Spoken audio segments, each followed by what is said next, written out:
میرا دل بدل دے، میرا دل بدل دے۔ بسم اللہ الرحمن الرحیم۔ حضرت سلیمان بن یسار رحمہ اللہ تعالی مشہور محدث ہیں۔ ایک مرتبہ حج کے سفر پر روانہ ہوئے تو جنگل میں ایک جگہ پر پڑاؤ ڈالا۔ ان کے ساتھی کسی کام کے لیے شہر گئے تو وہ اپنے خیمے میں اکیلے تھے۔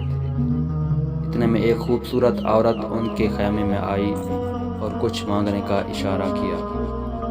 انہوں نے کچھ کھانا اس کو دینا چاہا تو اس عورت نے برملا کہا کہ میں آپ سے وہ کچھ چاہتی ہوں جو ایک عورت مرد سے چاہتی ہے۔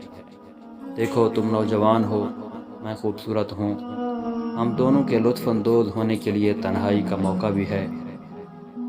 حضرت سلیمان بن یسار رحمہ اللہ تعالیٰ نے یہ سنا تو سمجھ گئے کہ شیطان نے میری عمر بھر کی محنت ضائع کرنے کے لیے اس عورت کو بھیجا ہے۔ وہ خوف خدا سے زار و قطار رونے لگے، اتنا روئے کہ وہ عورت شرمندہ ہو کر واپس چلی گئی۔ حضرت سلیمان بن یسار رحمہ اللہ تعالیٰ نے اللہ تعالیٰ کا شکر ادا کیا کہ مصیبت سے جان چھوٹی۔ رات کو سوئے تو حضرت یوسف علیہ السلام کی خواب میں زیارت ہوئی۔ آپ نے فرمایا مبارکباد ہو، تم نے ولی ہو کر وہ کام کر دکھایا جو ایک نبی نے کیا تھا۔